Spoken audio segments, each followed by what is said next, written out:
So, around, let me check my phone. So, tinawagan ako ni Senator Jinggoy ng around 1:27 to tell me na he doesn't think Senator Batos in the building. Ano, sir?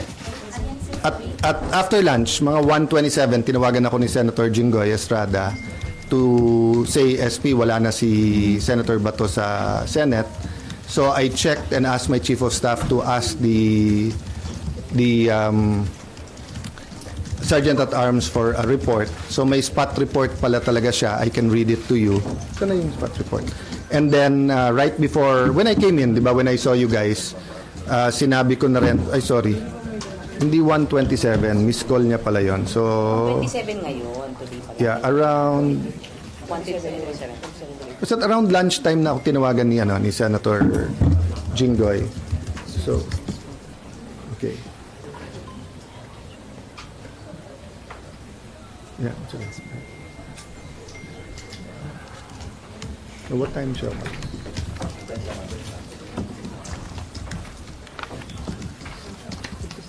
Yeah, what no, yung not the incident, yung pag-alis ni Bato. Ito. Okay. Yun yung dun kasi sa attack kagabi hindi pa tapos. So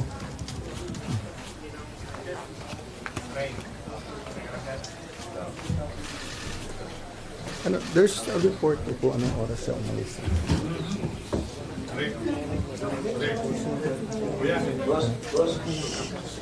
Sir, may mga camera sa likod. Nasaan yung incident? Sir, may camera sa likod. Ano sa yung incident? Dito. Kuya. Wala. Okay. So, long story short, kinonfirm ng Sergeant at Arms that he's no longer in the building. I'm waiting for the complete incident report, anong oras umalis. In the meantime, nakausap ko at nag-text sa akin yung kanyang wife. And I told her naman na I will papaabot ko sa Filipino people and sa 13 yung kanyang message. So sa 13, sabi niya, sana wag sayangin yung sakripisyo na ginawa ni Senator Bato. She hopes that we stick together. Tapos eto sabi niya sa akin, good PM sir, in behalf of my family, we would like to thank you and all the other senators for all the support you have done for my husband. At the same time, I'd also like to ask for forgiveness for all the confusion and havoc it has created in the Senate. It is for this reason, I am sure that Ronald made his, in quotation mark, escape. He told me habang tumatagal kasi siya dyan sa loob ay mas nadadamay pa kayo. Alam naming hindi lulusubin ng NBI at CIDG and police o sino pang mga militar ang Senate kung wala siya sa loob. Kaya kahit na gaano siya ka-safe dyan, mas nangibabaw pa rin para sa kanya ang safety ng lahat. Nung umalis ako ng Senate 9 p.m. para umuwi kami sa bahay, last namin na pag-usapan, dyan muna siya mag-stay put. Dyan, yung stay put lang raw siya dyan sa loob kasi safer for him. Total may 72 hours TRO. Nagulat at natakot na lang kami for his safety nung narinig namin na sa labas na siya. Wala sa plano but knowing him, I am sure he took the opportunity nung nagkaguluhan at nagkaputukan na. Pasensya na po sir, mahaba message ko, etc. I really do want to thank you and ask for your forgiveness and understandings. Ito lang ang paraan, hoping you find time to read this message, no? So what I did is I also asked the Secretariat, they gave me a report. Up to this point in time, the promise of the NBI director na he will give me at least two things. One, a copy of the warrant officially transmitted because he told me in front of the other senators na sa kotse lang niya, 3 senators were asking na ibigay na niya sa amin, but he looked at me and said, sir, pwede bang formal ko na lang i-submit tomorrow? So that was Tuesday. It's Thursday, we still don't have it. And he promised me na ilalagay namin under his custody yung siyam, pero magre-report ka agad about the manner that they tried to arrest Senator Bato. And number 3, in connection with number 2, report dun sa ginulpi nilang isang member ng OSAA. Still zero report from the NBI. So I'd like to clarify to everyone, we did not arrest Senator Bato.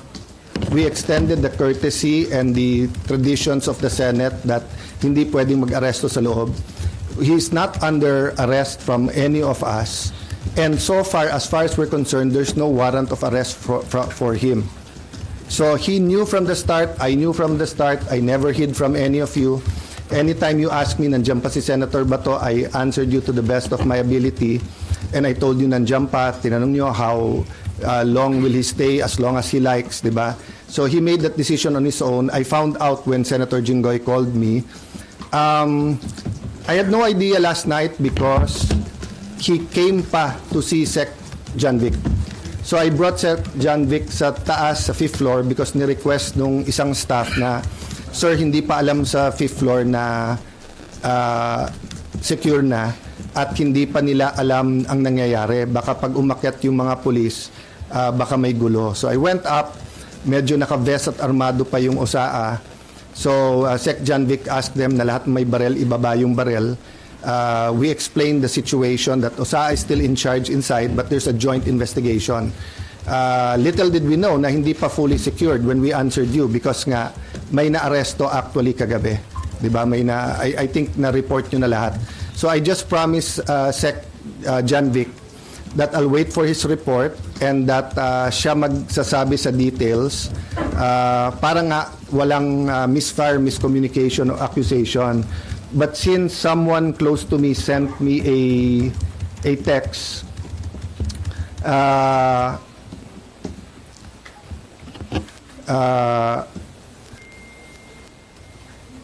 kasi meron nag-send sa akin ito. PNP confirms Browner's statement that 30 shots were fired. All of them came from the Senate, from Cayetano security guard. So first of all, I don't have a security guard. If they're talking about the blue guard, wala akong kasamang security guard. If they talking about my security, they're also from the PNP. I double-check before going here. Walang nagpaputok sa kanila. Okay? So anyway, make a long story short, ito po ang text ni Sen John Vic. The count was 27 from inside the Senate and 5 from the other side. No? So my point is, verbal warning sila. Tigil nyo yan, whatever the words were used. Sino, sir? Sorry, yung OSAA, nag-verbal warning. Hindi tumigil yung kabilang side from trying to get into the Senate. So nagpaputok sila in the air. Ang problema, nagpaputok pabalik. So eto, whoever the perpetrators was, di ba? Kasi nga, last night, bago umalis si Sec Remulla, sabi niya, so far they saw 1 bullet. So syempre, nakita ko yung mukha ng OSAA, that's not possible. So someone showed me the video and Mayan nga told me may live nga, di ba? So sinabi ko lang na, Sec, can you allow the OSAA to go inside the kabilang building para may sarili namin investigation? I haven't really had time to look at all the details pa, and I promise si Sec. So the count was 27 from outside, from inside, no? 27 from inside. 27 from OSAA? 27 from OSAA, sir? Yes, na count nung putok. From OSAA, Yes. 5 from the kalaban. Yes. Kasi ang warning shot, itutuloy-tuloy mo yon until nga, kaya mo wina-warning, ayaw mo magkabarilan, di ba? So kailangan umalis. Okay. But instead na umalis, nagputok pabalik. So I won't defend or say much more, yun lang. But eto, kararating lang sa akin yung text ni Sec Remulla. NBI had no warrant to serve. They were requested by GM Wick to secure the Senate building at 5 p.m. They arrived at 6:15, 21 arrived. They were deployed on each floor to secure GSIS. Agent Francisco sitting down on the second floor bridgeway with a white guard when his attention was called by OSAA Aplasca. Sino ka? Sabi Aplasca. Francisco stood up with AR-15 at the sideway sling. Aplasca fired a warning shot. Francisco pulled the trigger. As well pointed, OSAA eventually discharged 27 rounds of 9mm and 40 SW. Francisco discharged 5 rounds. He immediately fled the scene. Sir, can So, we get that? Sir, pwede kami humingi ng copy? read out para Yes, ano, okay? So, yun lang muna so far kasi yun palang binigay niya sa akin. But let me emphasize this, ha. NBI continually told us na wala silang dinideploy sa Senate. Completely. I think pati sa higher ups nila, yun ang sinabi nila. I haven't had the time to watch the news or to compare who said what, no. So kayo na ang mag-compare who is saying what, di ba?